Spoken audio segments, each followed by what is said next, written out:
Hey everyone, I'm Sophia Evans, and welcome to Navratri in Gujarat, Dance, Economy, and Safety. You know, the first time I saw Garba and Dandiya being performed, it was almost magical. There's this swirling energy, people moving in circles, hands clapping, feet tapping, that feels timeless. But let's back up a second, because these dances actually have really deep roots. Garba isn't just about a fun night out. It started off as this devotional circle dance to honor the goddess Durga, with the lamp in the center representing the goddess herself, literally the Garba, her womb, the source of new life. Dandiya, those rhythmic sticks, they're meant to symbolize the goddess's swords, the triumph of good over evil.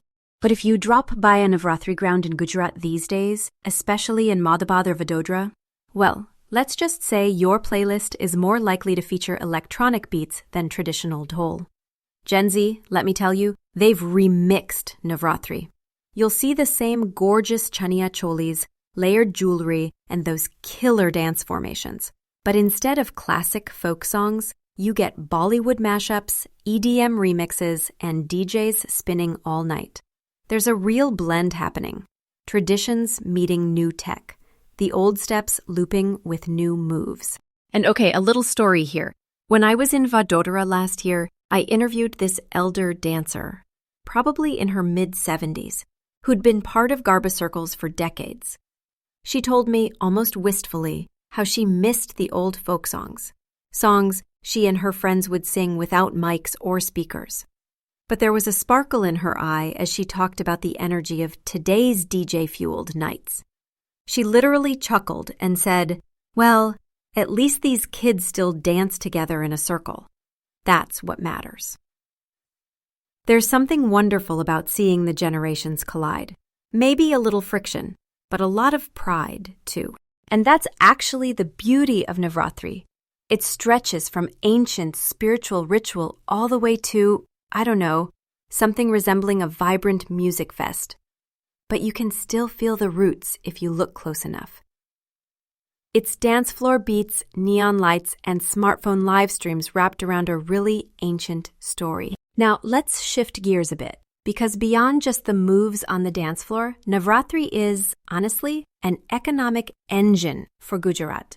When I was covering festival preparations in Ahmedabad, I toured the garment markets, and it was, wow, just chaos. This bustling, colorful chaos. I still remember a merchant telling me, Navratri is our second Diwali. Business triples, sometimes more, over these 9 days.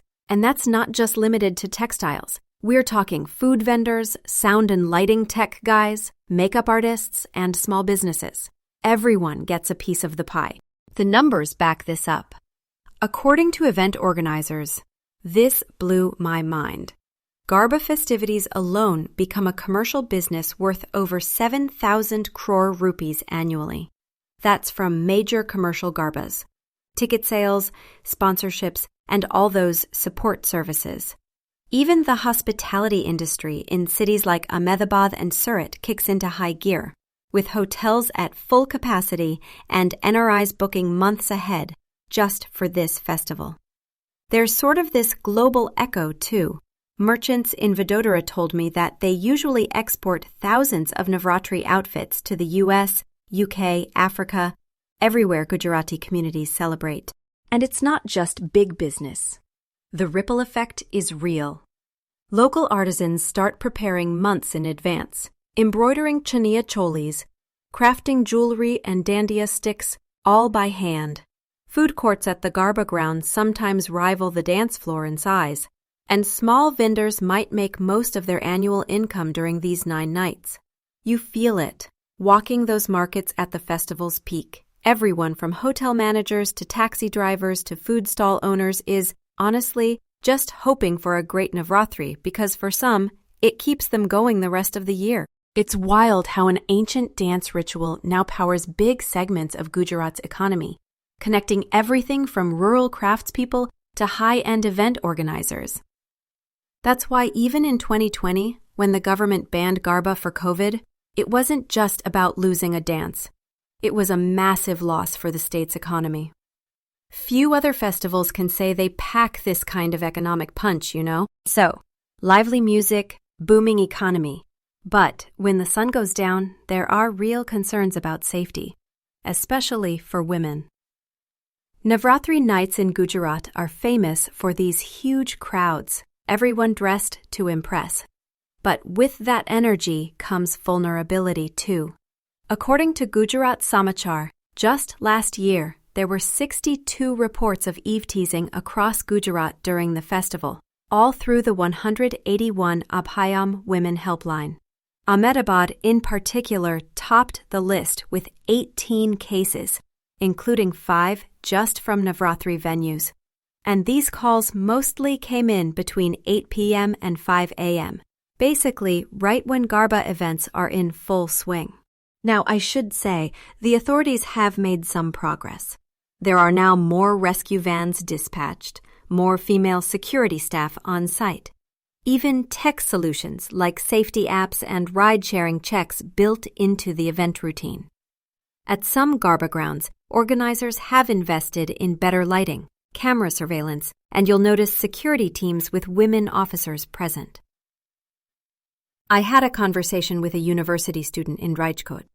She said it used to be nerve-wracking coming out of Garba late at night, but now she and her friends always use ride-sharing apps to leave together, pinging their locations to family, sometimes even sharing rides with women-only groups. It's not perfect, obviously, but compared to even 5 or 10 years ago, there's a real effort toward greater safety. Still, the data shows that reported incidents are not always followed up with formal cases. In some cases, situations are resolved on-site by handing individuals over to local police. The presence of the 181 Abhayam Women Helpline as a resource is absolutely crucial. It means women and girls know they have a direct, immediate support system if anything happens. And I can't help but think, just like the dance itself, the safety conversation is evolving. There's tradition, there's innovation, and there's an ongoing push for better, safer celebrations. That's really the story of Navratri in Gujarat. Layered, lively, and always moving forward. Thanks for tuning in to this episode.